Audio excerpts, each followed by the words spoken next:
Thank you very much. I'm very pleased to rise today to speak on the member from Ajax Pickering, his private member's bill, Ontario Down Syndrome Day. And it's just so interesting to hear sort of some of the different personalities and the different experience that people bring to the debates here in the House. I myself was an optometrist, whereas the Minister of Community and Social Services just spoke about her career in medicine, and we both had many patients with Down syndrome or patients who had family members with Down syndrome, and I can attest to the fact that there is a wide range of different abilities and personalities, and actually I think a sunny disposition is a great way to describe some of the patients that I saw with Down syndrome, but not necessarily all of them.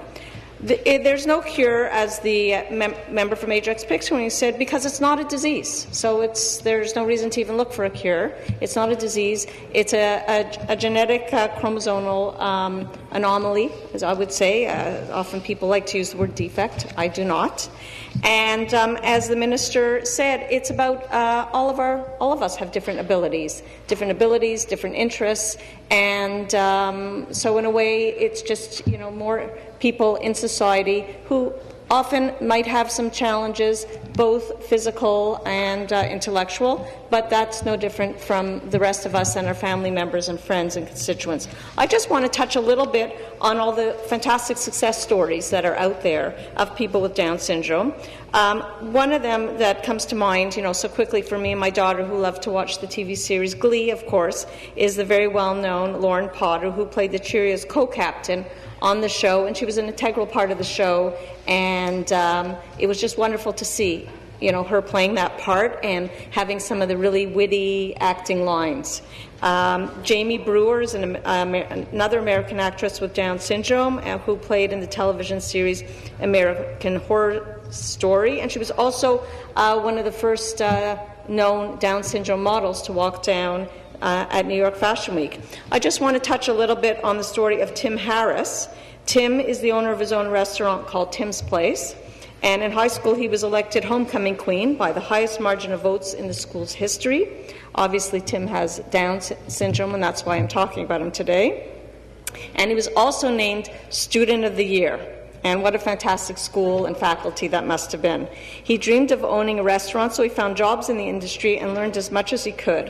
One restaurant he worked at, the Red Robin, said that the revenues would absolutely skyrocket on Tim's shifts. And I saw a TV show where they told the story of Tim, and you could see why, because everybody who came into the restaurant was giving him a hug or a joke and had a real personal connection to Tim.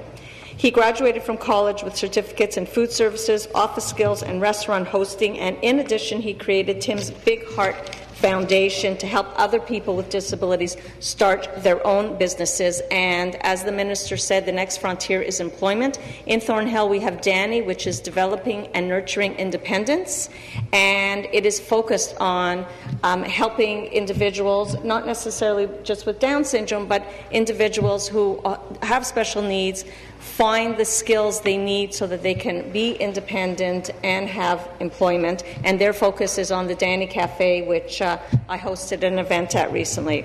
Angela Batchelor in 2013 in Spain, she became the first person with Down syndrome to be elected a councilwoman. And I want to remind people that not only could you be elected when you have Down syndrome, now it's 2016, but you vote as well. If you have Down syndrome or any other challenges in your life. So I think that we would certainly welcome to see pages, and maybe the parents who are listening here today, that maybe that's something that we can work on a program here, maybe not exactly the page program, but maybe there is some kind of program that we can initiate here in the legislature for kids who have some challenges. So, we have to put our money where our mouth is sometimes and practice what we preach. Thank you very much, Madame Speaker, Madame President, and félicitations. And congratulations, Madam Speaker.